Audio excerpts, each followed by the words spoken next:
北京终于对湘江首富李嘉诚下狠手了。这位96岁的商界传奇，旗下的长江和记实业刚把包括巴拿马运河在内，横跨23国的43座港口资产打包卖给美国贝莱德集团，结果换来的是中国港澳办一顿劈头盖脸的痛骂。这可不是普通的口水战，而是直接给李嘉诚扣上了背叛全体中国人的帽子。专家直言，北京这是玩起了道德绑架的老把戏，可这一招不仅没留住李嘉诚，反而可能把香港私企压得抱头鼠窜，资产抛售潮一触即发，100万人生计危在旦夕。事情是这样的，长和这次甩卖的港口业务堪称大手笔，覆盖全球23个国家，43座港口，其中最扎眼的莫过于巴拿马运河两端的战略资产。据澳洲媒体爆料，李嘉诚亲自坐镇指挥，只用了短短几周就敲定了这笔交易。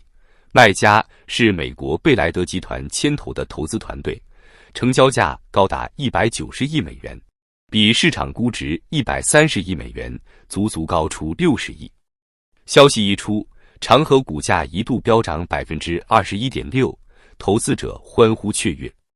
可好景不长，3月13日，港澳办转发了中联办控制的大公报一篇评论，标题耸人听闻，莫天真，勿糊涂。文章里，长和被骂得狗血淋头，说什么没有腰骨的跪低，唯利是图，出卖国家利益，甚至直接上升到背叛全体中国人的高度，还阴恻恻地警告，想想自己的立场，站在哪一边。这语气简直像是抓到了叛徒。这套道德绑架玩得太 low 了，硬要把一个私企的商业决定上升到全体中国人的高度，正常社会谁信啊？在商言商，卖资产是企业自己的事，关中国人什么事儿？说白了，北京就是拿不出硬招，只能靠情绪绑架来吓唬人。更讽刺的是，长和压根不是中国的国企，总部在香港，虽然得守点北京方面的金融规矩，但本质上还是私企。不依不饶，非要把李嘉诚和国家利益捆绑在一起。特朗普政府拿巴拿马运河的事施压时，北京也没站出来撑他，现在倒好，反过来骂他不爱国，这脸变得也太快了吧。其实这不是李嘉诚第一次被北京方面点名，早在2015年，新华社就发过一篇别让李嘉诚跑了，痛批他在大陆撤资。这几年类似的口诛笔伐在大陆网络上从没断过。可现在北京方面这一嗓子喊下去，怕是要把香港的私企彻底吓破胆了。这笔交易的背后还有更大的地缘博弈。过去10年，中国靠着“一带一路”在全球撒钱修港口，试图掌控海上命脉。根据中国商务部的数据，截至2023年，“一带一路”沿线国家已有超过70个港口项目被中资直接或间接控股，总投资超600亿美元。其中，巴拿马运河的港口一度是中国的得意之作，每年吞吐量高达4500万标箱，占全球贸易量的5%以上。可现在呢？长和把这43座港口一股脑卖给了美国资本，等于直接把中国的一带一路战略打了个稀巴烂。巴拿马早就退出一带一路，现在港口又落入美资手里，川普上台后，美国摆明了要夺回海上控制权。中国这些年在全球港口布局的野心算是彻底泡汤了。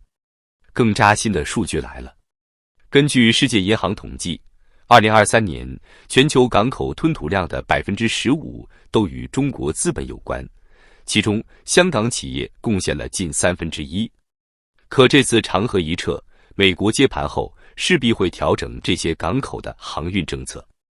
据彭博社预测，未来3年，中国对全球海运的影响力可能骤降 30%， 这还不算后续连锁反应。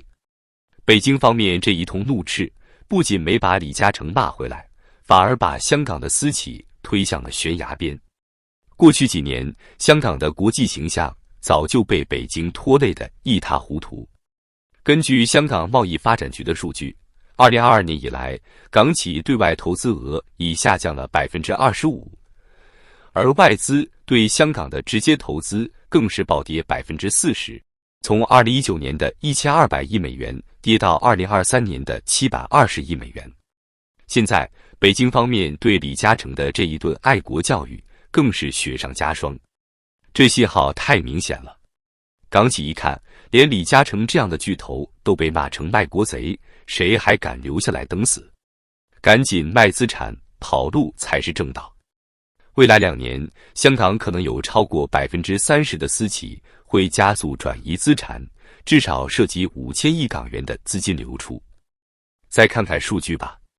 根据香港金融管理局统计，2023年，香港私营企业的海外资产占比已从5年前的 35% 飙升到 58%， 而本地投资占比则跌至历史低点 42%。这说明什么？港企早就闻到了风声，在悄悄撤离。现在北京方面这么一闹，跑路潮只会来得更快更猛。资深财经评论员严宝刚对自由亚洲电台感叹，长和这次交易金额超1000亿港元，企业价值翻了10几倍，还特意留下了中港的港口业务，就是不想落个卖国的口实。可结果呢？还是被扣帽子。这么搞下去，港商哪还有信心对外投资？香港想帮北京干活都干不下了。更惨的是，香港的经济支柱正在摇摇欲坠。根据香港统计处数据，2023年香港港口吞吐量已跌至1700万标箱，较2019年的1900万标箱下降了 10%。